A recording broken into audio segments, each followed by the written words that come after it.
As we continue on our way to learn to read and interpret the rule, we will look at two more major themes this week. The first theme is that there are certain actions and attitudes that hinder our progress on the spiritual journey. While such a list of things would probably be quite long, we'll focus on some issues that pervade the rule. Anyone who's ever spent much time reading the rule has probably noticed that there are a couple of things that really get to Benedict, namely presumption and grumbling. An index of the rule of Benedict would make it clear that references to these phenomena are liberally sprinkled throughout the rule. The reason is that they represent attitudes that eat away at the fabric of community life. They are the subtle attitudes that lead to the actions that result in a loss of morale in community that can undermine the health of the whole group. The second theme that we'll talk about just briefly at the end is the corollary of the first. Just as there are attitudes and actions that hinder our journey, there are also attitudes and actions that help us make progress in our journey. When we look at the things that help us, we are primarily talking about some of the values that we talked about in sections 2 and 3. Let's start with grumbling. One dictionary definition of grumbling is to complain or protest about something in a bad-tempered but typically muted way. That probably sounds like something we have all encountered frequently in our lives, and each of us has probably done our own share. We also know what happens in any group when there is grumbling. It seems to spread like a virus, with multiple people quickly becoming infected and dragging down the health of the group. Grumbling seriously impairs the energy and morale of a group. A couple of people who are always complaining make it hard for others to keep up their energy, especially under difficult circumstances. And grumbling affects each of us individually. It is easy to get into a mindset of focusing on the negative, on what doesn't work, how things really should be better. This can quickly result in a spiral of negativity affecting our whole outlook on life. Because of the clear and devastating consequences of grumbling, Benedict does all he can to make his monks aware of the problem and prescribe serious consequences to the chronic grumblers. We'll take a look at some of the places in the rule where he talks about grumbling.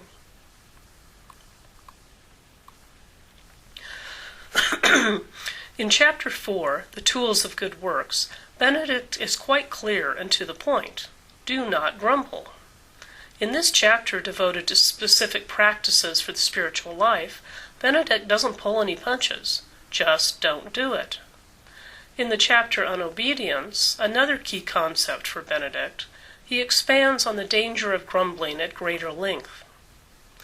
This very obedience, however, will be acceptable to God and agreeable to men only if compliance with what is commanded is not cringing or sluggish or half-hearted, but free from any grumbling or any reaction of unwillingness.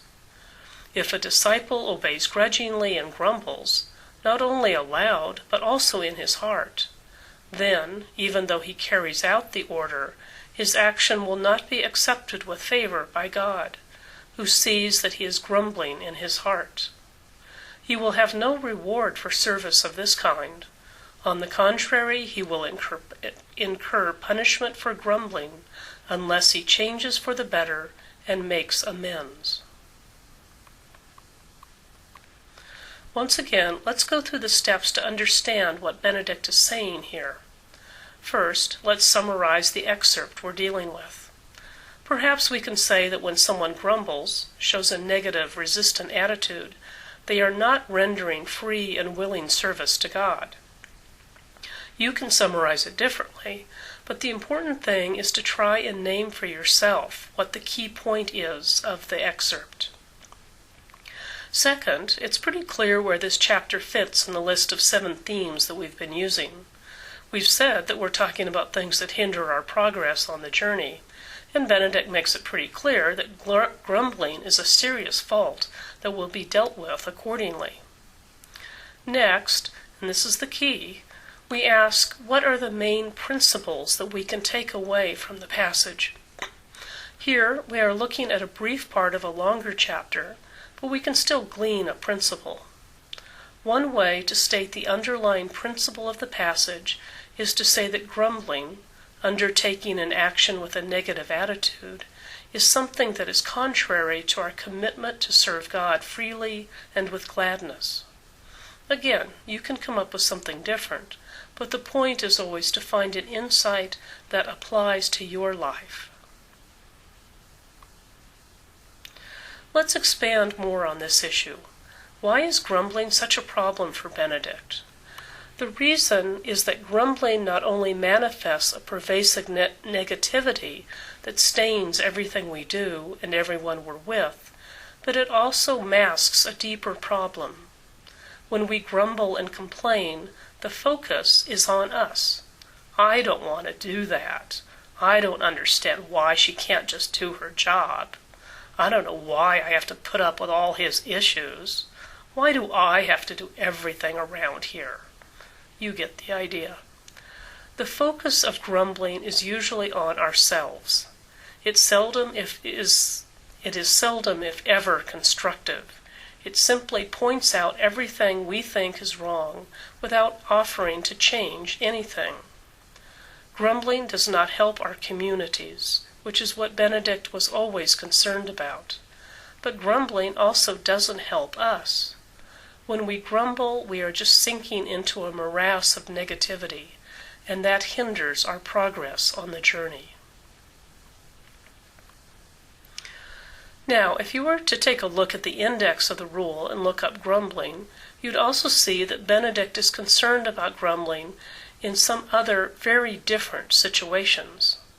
We've just said that grumbling is a negative, egocentric attitude, but Benedict, being a very wise and experienced leader, also knows that there is another side to grumbling. He is also very concerned about making sure none of his monks has justifiable reason to grumble. Although this theme occurs several times in the rule, we'll just look quickly at a couple of situations where Benedict focuses on the problem of eliminating justifiable grumbling. Interestingly, many of these problems seem to focus on meal times and arrangements for the monks. And maybe that's understandable, since we all know hungry people are usually grumpy people. In one chapter he says, "Indeed, the abbot may decide that they should continue to eat dinner at noon every day if they have work in the fields or if the summer heat remains extreme. Similarly, he should so regulate and arrange all matters that souls may be saved and the brothers may go about their activities without justifiable grumbling."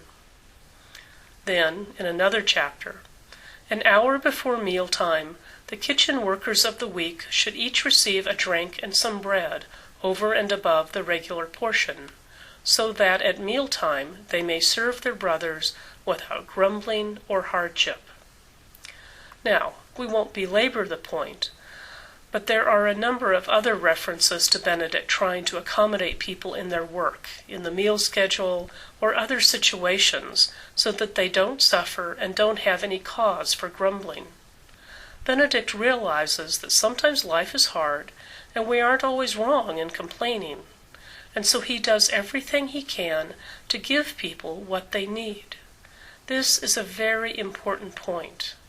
The whole purpose of Benedict's rule is to try and create a lifestyle in which our basic needs are taken care of, so that we can focus on loving God and our neighbor. As we look at our own lives, we have to be constantly aware and ask ourselves whether our own grumbling is justifiable. If it is, we need to work on fixing the problem. Otherwise, we are simply succumbing to an unjustifiably negative attitude. Whereas if we have the chance to change the situation, then we eliminate any need for justifiable grumbling. Let's now spend some time on the other issue that seems to make Benedict's blood boil, the problem or attitude of presumption. One foremost scholar of the rule says that Benedict gets upset by presumption in cases where a monk is trying to usurp the lawful authority of the monastery. In other words, Benedict gets upset by people who don't follow the rules or the chain of command. And while it certainly seems reasonable that Benedict would like an orderly monastery where people are willing to submit to the authority of those who are in charge, it also seems that there might be a much deeper meaning to why presumption is so dangerous. One dictionary definition of presumption is behavior perceived as arrogant, disrespectful, and transgressing the limits of what is permitted or appropriate. So we see that presumption is a problem not only because it subverts the established order, but it also is contrary to the entire monastic way of being, way of life.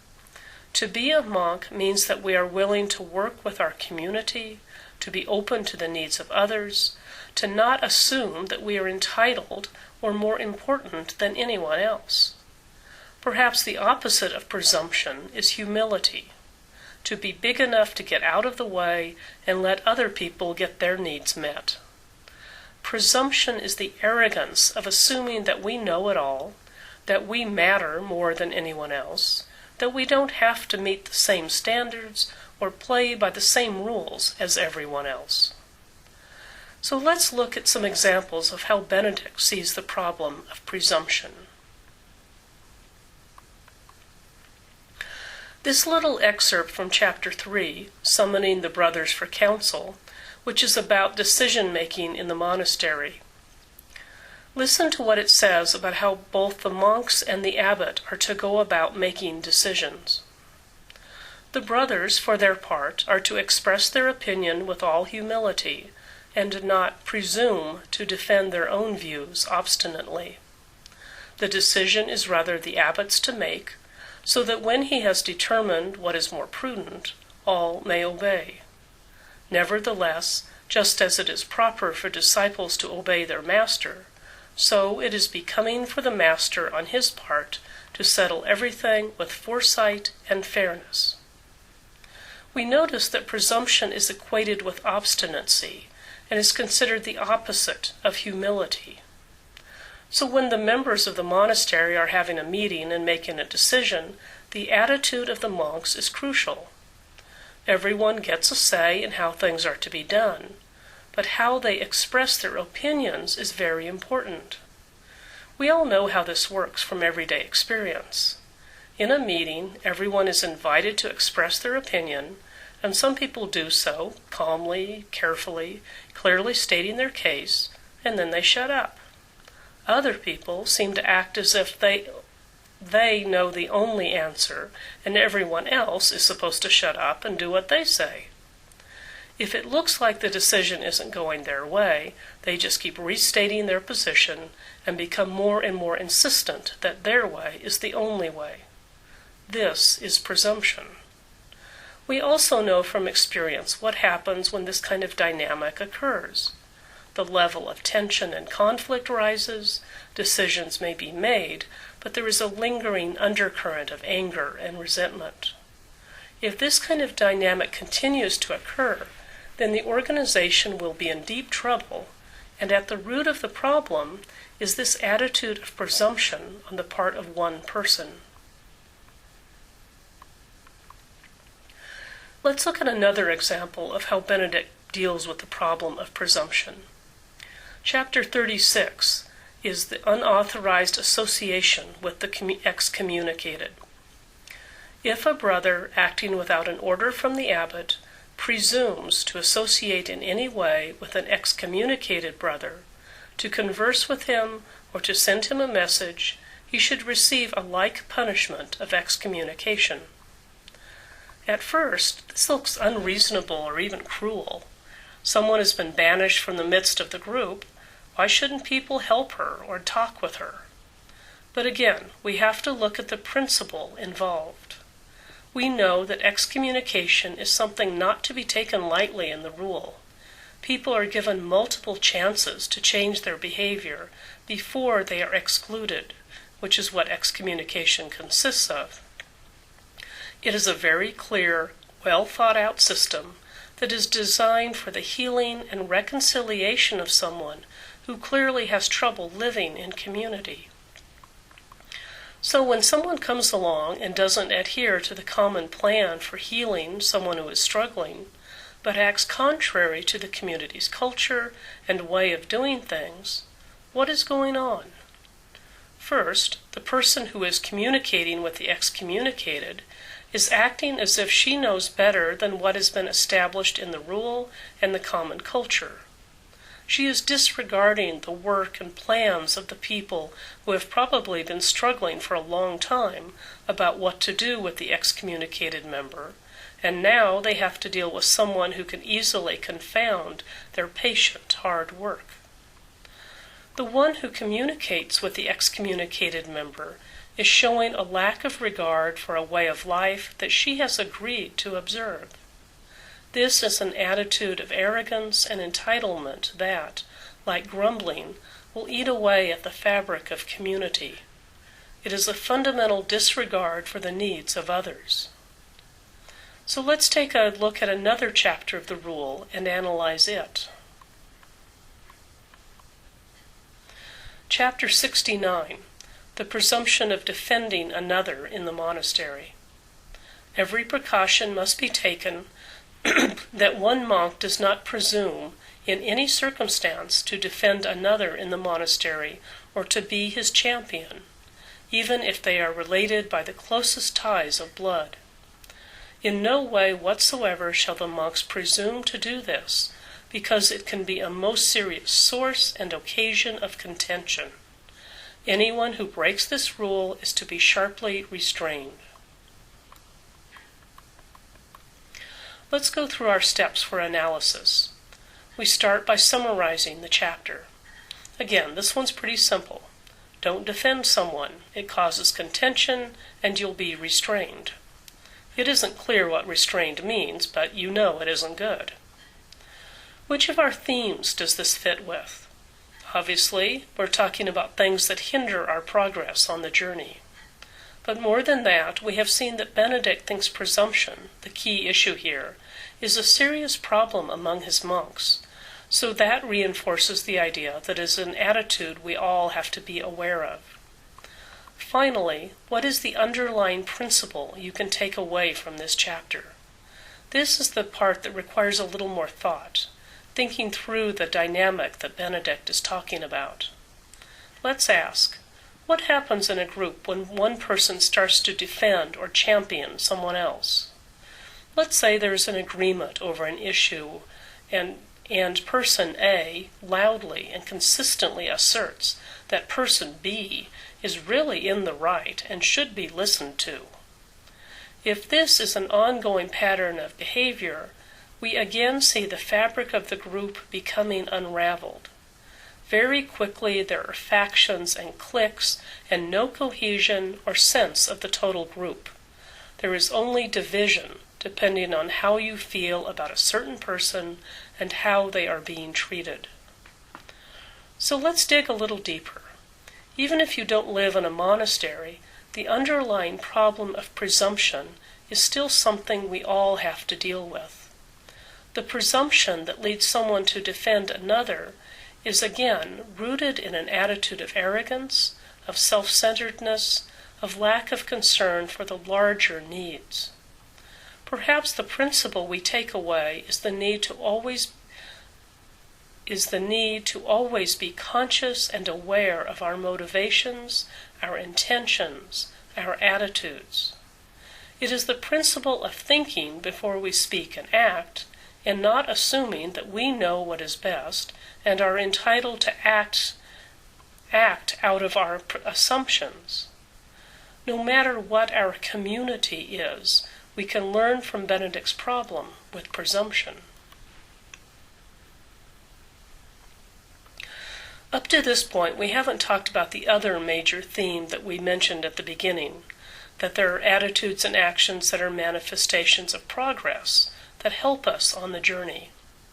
Many of these actions and attitudes are things that we have spent time on in sections 2 and 3, the values and structures that help us stay on the path. the practice of prayer that helps us make progress in the journey. These can also be seen as attitudes and actions.